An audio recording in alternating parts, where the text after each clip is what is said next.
Simon and Meret Schäfer, spelled out phonetically as Schäfer and the first name as Meret, look like an ordinary married couple living a quiet life in Berlin. In reality, they're both former agents of Germany's Foreign Intelligence Service, the BND, and they secretly run a hidden safe house they call the Nest. Years ago, they were among the most feared operatives in the business. Now they've traded that life for something calmer, raising their daughter, Nina, who has no idea what her parents used to be. The story picks up on the night of Nina's 16th birthday. Simon and Meret are getting ready to celebrate quietly at home when Simon's phone rings from an unknown number. It's the man from the park, the same one who just wounded himself. He claims he was attacked, begs Simon for help, and promises to pay whatever it costs. Simon is reluctant at first since he doesn't know this man at all, but the pleading wears him down.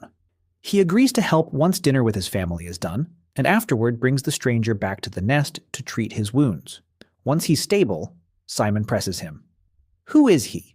How did he get this number? The man refuses to answer, and instead demands his restraints be removed.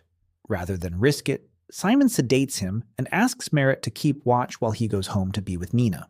Across the city, Germany's intelligence service is rattled by news that a man named Joseph Koliev, spelled out phonetically as Koliev, has arrived in Berlin. Joseph is a former high-ranking Russian intelligence operative, the kind of man with open files in agencies across the continent. The head of German intelligence is especially uneasy since Joseph's wife, Vera Koleva, has just been named Russia's ambassador in the city. He calls in Gregor Klein, the agency's former chief, for advice. Gregor tells him plainly, if Joseph is planning something serious on German soil, he'll deal with it himself. Back at the Nest, Meret unties the stranger, offers him food, and steps away for a moment. In that brief window, he secretly lifts her fingerprints off the glass she'd been drinking from. When she returns, he acts as if nothing happened. Later, reviewing the security footage out of pure suspicion, she catches him in the act. She calls Simon immediately. Neither of them yet knows who sent this man, or why, but it's clear now he's not just a wounded stranger looking for help. The story jumps back 16 years to when Simon and Meret were still active agents. Gregor, then head of the agency, sends them urgent orders to extract him from a specific location. When they arrive, they find him unconscious and not alone. A pregnant woman named Katya Volkova is with him. They manage to save them both, but Katya's condition deteriorates fast, forcing Simon and Meret to perform an emergency delivery to save the baby. They name her Nina. The girl they've raised as their own daughter ever since isn't biologically theirs at all. Once the danger passes, Gregor and Meret take the newborn, while Gregor tells Simon to wait it out, since Katya's odds of surviving are close to none. But after they leave, her condition unexpectedly improves. Simon acts fast, giving her a transfusion himself. When Meret later calls to check in, Simon lies and tells her Katya didn't make it. Back in the present, Joseph meets with his right-hand man, Jonas Auken, spelled out phonetically as Owken, to discuss Simon and Meret. Jonas admits nothing's been done yet, but assures Joseph the man he sent will finish the job. That man, it turns out, is the very stranger currently hiding out at the Nest. That night, the stranger sneaks into the safe house's computer room and contacts Jonas, sending him a photo of Meret's stolen fingerprints. What he doesn't realize is that Meret has been watching him through the security cameras the entire time. She floods the room with gas, knocking him out cold. Once Jonas has the fingerprints confirming the target, he sends the stranger new orders. Kill Simon and Meret immediately. Meret drags him to an interrogation room and finds a message on his phone from a sender whose identity is hidden. She ties him down and starts pressing him for answers, but before he cracks, he breaks free and fights back, revealing training far beyond anything ordinary. Even so, Meret gets the better of him. Afterward, she tells Simon exactly how dangerous this man really is, confirming that someone sent a trained operative to kill them. From that moment, protecting Nina becomes their only priority. The next day, they meet with Gregor, who immediately suspects Joseph is behind it all. He explains that with Vera newly installed as ambassador, Joseph almost certainly wants to erase anyone who still knows about his past crimes. And unfortunately, that includes all three of them. Gregor urges them to move first before Joseph finds them. At their usual cafe, Meret's phone rings. It's Katya, very much alive, a woman she believed died 16 years ago. The revelation shakes her, not just because Katya's alive, but because it means Simon lied to her about it for 16 years. Simon insists he did it to protect everyone and pushes her to focus on Joseph instead. The next day, Meret leaves the stranger's body on a park bench and watches from a distance as police and paramedics arrive. She's stunned to spot Jonas at the scene, confirming he's Joseph's man and that her suspicions were right all along. Elsewhere, Joseph meets with Vera, who's frustrated that he still hasn't dealt with the last witnesses to his past. He isn't overly worried since they have an informant inside German intelligence working in their favor. Meanwhile, disguised as doctors, Simon and Meret manage to sneak Katja out of the hospital and bring her back to the nest. When they ask why she's in Berlin, she reveals she's here for revenge, still believing Joseph murdered her daughter 16 years ago with no idea that daughter is alive and has been raised by the two people standing in front of her. They offer to help her get to Joseph. To keep Nina safe and keep her away from Katja entirely, Simon and Meret put her on a train to Paris, telling her it's just a short trip. Furious that his operative failed, Joseph orders Jonas to try again. That night, he sends him Gregor's location with instructions to capture him alive. Jonas moves fast. Hours later, Gregor's niece, Julika Ritter, spelled out phonetically as Julika, an agent herself, arrives at his house and is horrified to find one of Jonas's men already holding him. Gregor tells her to run, and with no other choice, she does. At the train station, Nina senses something is wrong with her parents and cancels her trip on the spot, calling a friend to pick her up instead. Meret argues with Simon, convinced sending Nina off alone only put her in more danger. Simon tries to reassure her that Paris was the safer option, away from Joseph entirely. Meanwhile, Joseph interrogates Gregor and learns something that stuns even him. His biological daughter is alive. She's Nina, the very girl Simon and Meret have raised for 16 years. The news only enrages him further, since he never wanted this child in the first place. He decides to hold off killing Gregor and focus first on capturing Simon and Marie. The story jumps back again, this time 17 years. Joseph was secretly involved with Katja, and when she was heavily pregnant, he discovered she'd been working for Gregor the entire time, sent specifically to get close to him. Joseph threatens to kill Gregor unless he hands back sensitive data stolen from the German government. He pretends to agree, then shoots Gregor without warning. As Katja tries to flee, he tortures her for her betrayal and forces her to drink poison, intending to kill her and the unborn child along with her. Somehow, after Joseph leaves, both Gregor and Katja are still clinging to life, which is exactly when Simon and Meret find them. It's the reason Joseph is hunting all three of them now. He won't let this old secret threaten his wife's new career. Back in the present, Jonas crosses paths with Meret on the street, sparking a chase. She calls Simon for help, and he tells her to head straight for the nest, promising to meet her there. Thinking fast, she manages to box in Jonas's car, buying just enough time to get away. Meanwhile, Julika reports to the head of German intelligence that Gregor's been taken by Joseph's men and pushes for agents to be sent in immediately. He doesn't believe someone like Gregor could be captured that easily and refuses to authorize a rescue. At the same time, Gregor tries to escape and fails, and Joseph presses him harder for Simon and Meret's location. He refuses and pays for it. Later, Joseph meets Jonas at a cafe, asking whether he's found them yet. Jonas admits he hasn't, despite coming close, but promises to report the moment he does. Back at the safe house, Simon and Meret urge Katja to leave Berlin, since Joseph is actively searching for her. She refuses, still set on confronting him herself. That night, Joseph returns to Gregor and pushes harder than ever, demanding Meret's phone number. Gregor finally breaks. Once Joseph has what he needs, he leaves Gregor behind in his weakened state, photographs him, and sends the picture along with the location straight to Meret, demanding they come immediately if they want Gregor to survive. Suspecting a trap but seeing no better option, Simon and Meret decide to go, bringing Katja with them. When they arrive, Joseph and his men have already surrounded the area, and a gunfight erupts. In the chaos, Katja steps in just in time to save Simon from being overwhelmed. Moments later, Joseph comes face to face with Katja and is stunned to see she's alive. Police sirens suddenly close in, forcing Simon and Meret to pull back. Joseph tells Katja to get in the car, but she refuses, still determined to finish him on her own terms. Back home, Simon and Meret feel the weight of a mission that accomplished nothing. Katja eventually returns, having failed as well, and so does Nina, which alarms Simon, since she was never supposed to leave Paris in the first place. He rushes her to her room. Katya, watching this unfold, starts to suspect Nina might be her real daughter. With no other option, Simon sedates and restrains her to keep her from acting on that suspicion.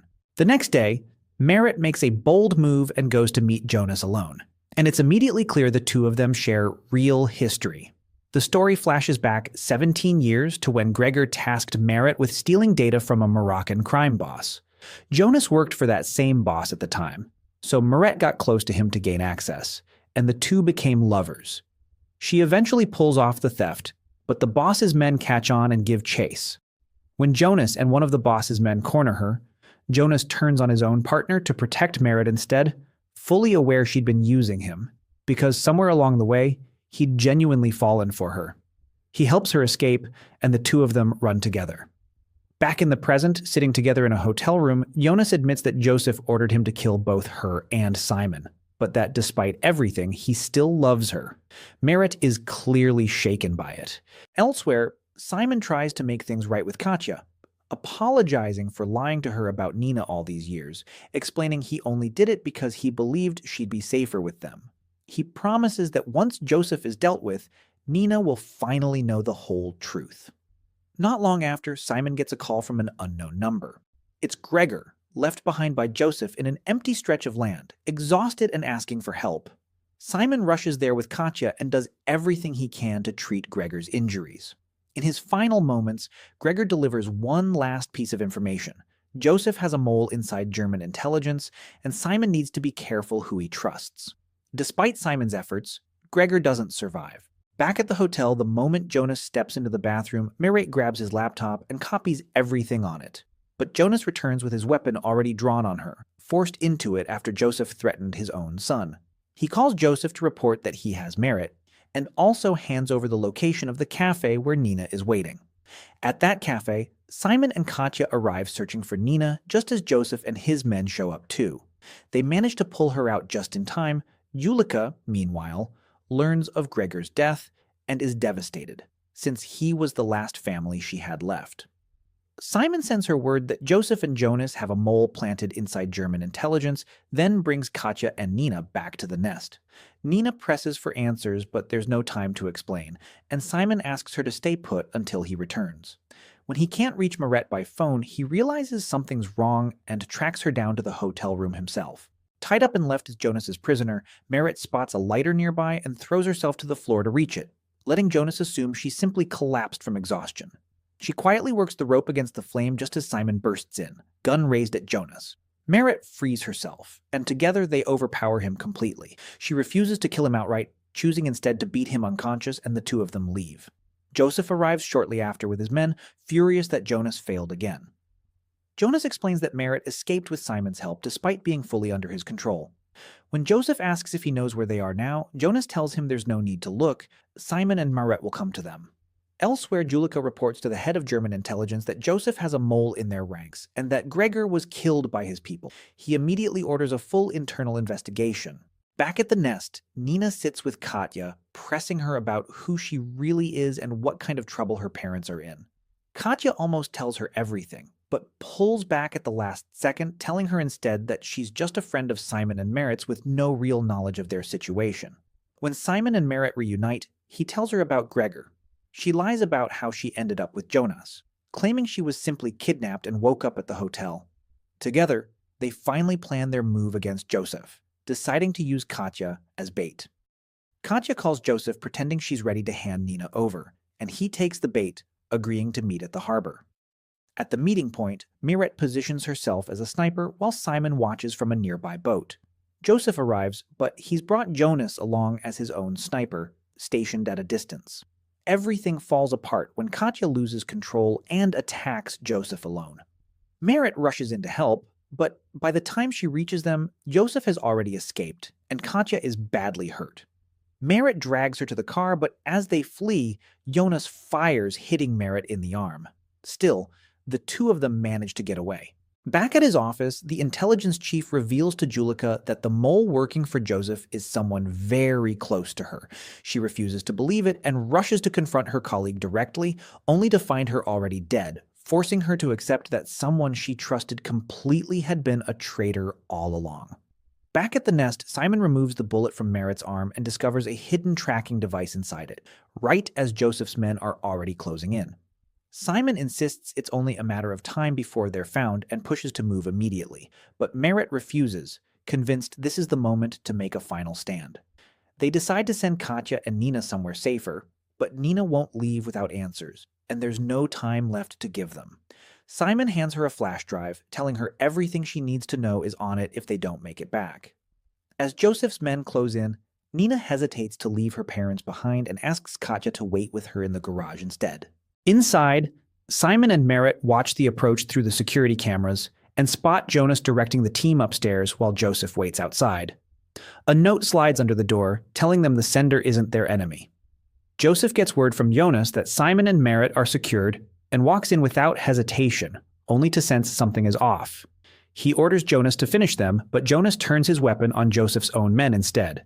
In the chaos, Simon and Meret escape to a secured room while Jonas is seriously wounded. Finding the note, Joseph realizes Jonas switched sides and shoots him dead without a second thought. Inside the secure room, Simon and Meret cut the lights and go on the attack. Joseph shoots Simon, and he collapses as Meret fights off the last of his men. Once they're down, she goes after Joseph, but he manages to slip away. With no time to lose, she hauls Simon, unconscious, out of the building and races him to the hospital, where he's rushed straight into emergency care while the others wait outside, terrified for him. Away from all of it, Vera meets with her father, a powerful figure in the Russian mafia, and vents her frustration that Joseph still hasn't eliminated the witnesses to his past. If it isn't resolved soon, it threatens everything she's built as ambassador. When she explains what Joseph actually did, stealing sensitive German government data years ago, her father decides the cleanest solution is to remove Joseph himself, protecting his daughter's career without tying her to his mess. Vera agrees and leaves it in his hands. The next day, her father summons Joseph and demands to know why he still hasn't dealt with the witnesses, setting Joseph up to be eliminated by his own father-in-law. Elsewhere, Vera meets with her inside source, revealed to be the head of German intelligence himself, praising him for successfully framing Julika's colleague once suspicion started closing in, and promising him a substantial reward. At the hospital, Katya learns police are hunting Simon and Meret for the deaths of Jonas and the others at the safe house, and decides to disappear with Nina rather than risk staying. Simon wakes up, and moments later, he and Meret are both stunned as police move in to arrest them for Jonas's killing. The season ends with their fate left completely open. Joseph still alive, and now a target of his own father-in-law, a mole confirmed at the top of German intelligence, and two former spies about to face the very system they used to serve. And that's the full story of Unfamiliar, a series about two people who thought they'd buried their past, only to find out it had been raising their daughter the whole time. If you enjoyed this recap, hit subscribe and turn on notifications